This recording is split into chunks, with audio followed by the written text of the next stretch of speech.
Bismillah, salam alaikum.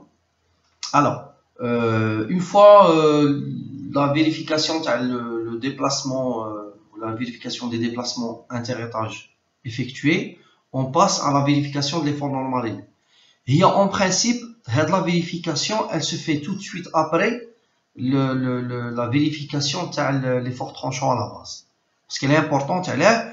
Si elle n'est pas vérifiée et qu'on doit revoir la section des poteaux, ça va influer sur les calculs de déplacement et ainsi de suite.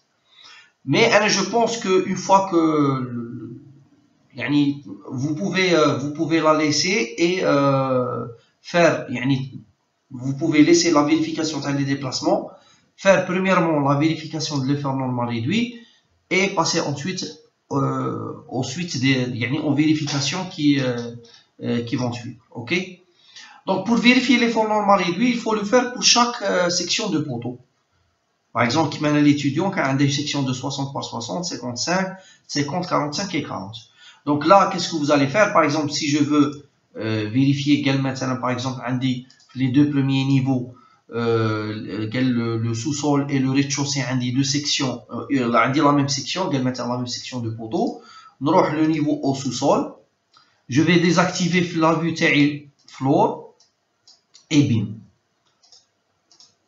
Pourquoi j'ai fait ça? Ben, il nous les poteaux qui sont isolés, c'est-à-dire qui ne sont pas connectés avec un voile. De toutes les manières, les poteaux qui sont connectés avec voile, بدنا لهم la section, nous donnons 60 par 60. قلت لكم ردوهم 35 par 35 parce que c'est considéré comme des poteaux redisseurs, ok?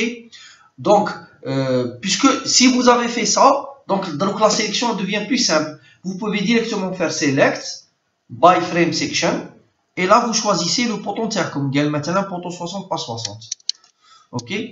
Donc là, l'exemple voilà.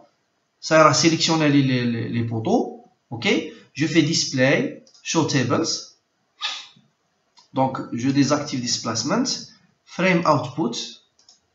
Je coche column forces. Et les combinaisons, je choisis que les combinaisons sismiques parce que l'effort normal réduit, il est vérifié que sous sollicitation sismique. Ok? Donc vous choisissez vos combinaisons et vous faites OK. Vous allez prendre directement le tableau sur Excel pour vous faciliter le travail, CTRL V, et ça sera l'effort P. Donc ici, vous allez choisir la valeur min. Pourquoi min? Parce que la compression, elle est en valeur négative. Hein. Donc c'est ici le minimum, c'est 1577,05. Donc vous la prenez en valeur absolue et vous avez votre effort et vous faites la vérification. Bon, la vérification, c'est l'effort divisé par la section du poteau fois la résistance caractéristique à 28 jours. Là, je pense pour l'ensemble des étudiants, on s'était convenu de prendre une résistance de 30 mégapascales. Et vous pouvez ainsi faire votre vérification.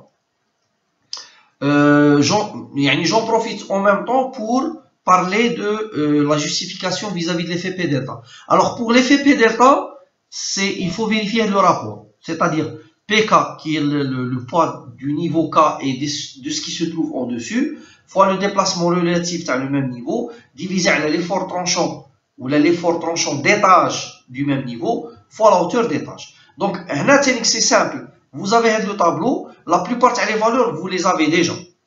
Ici, vous allez introduire la hauteur d'étage pour chaque niveau, le poids, pas la masse, le poids, le WK. Pour ensuite calculer le PK. Le PK, c'est quoi? C'est cumul. La terrasse, c'est le niveau, c'est le dernier niveau. Donc, on prend le poids terre. Le niveau qui vient en dessous, ça sera le poids de niveau, qui m'a fait le 8e, plus la terrasse. Et ainsi de suite. Donc, à chaque fois, je fais le cumul le poids le niveau et des niveaux qui sont au-dessus. Donc, jusqu'à la fin, vous allez faire logiquement, ça sera le poids total. Parce que ce sera le cumul, les poids. Il y a l'effort tranchant. Alors, je passe, le déplacement relatif. Le déplacement relatif, ça ira comme déjà, c'est tout.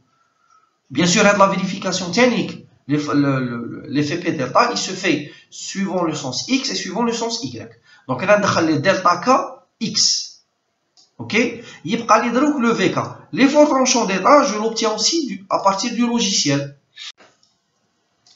Pour obtenir l'effort tranchant à la base, vous faites display, show tables. Donc ici, ça sera building output. Vous cochez story shears. Mais pour les composantes ici, de préférence, vous utilisez que les composantes EX et EY. Ça va vous donner l'effort tranchant des tâches le moins important, et par la suite vous serez sûr que le rapport, s'il est vérifié pour cette valeur d'effort tranchant, elle sera valable pour les autres. Donc le dénominateur il le plus petit possible. Donc on revient ici, on fait OK, OK, je prends le tableau, je vais le copier sur Excel. Et les efforts tranchants des tâches, ce sera les Vx et Vy. Donc là, vous donne le Vx, Vy pour chaque niveau et pour chaque composante. Ok. Donc tout moi, puisque vous aurez beaucoup de valeurs, vous faites un filtre. Bon, par exemple, j'ai besoin de l'effort des tâches au niveau terrasse. Je coche ici terrasse et je prends la valeur le Ex, je prends le Vx. Ok, donc vous prenez la valeur la plus petite entre 547 et 527 parce que là il vous donne pour le niveau il y a la valeur au-dessus et en dessous de l'étage. Donc vous prenez la valeur la plus petite 527 ici et par exemple pour le EY, le VY, vous prenez la valeur la plus petite et donc là vous aurez obtenu les efforts tranchants des tâches pour la terrasse suivant X et suivant Y. Et vous faites la même chose pour les autres niveaux. Par exemple, qui la terrasse, c'est le haut cinquième, un mois.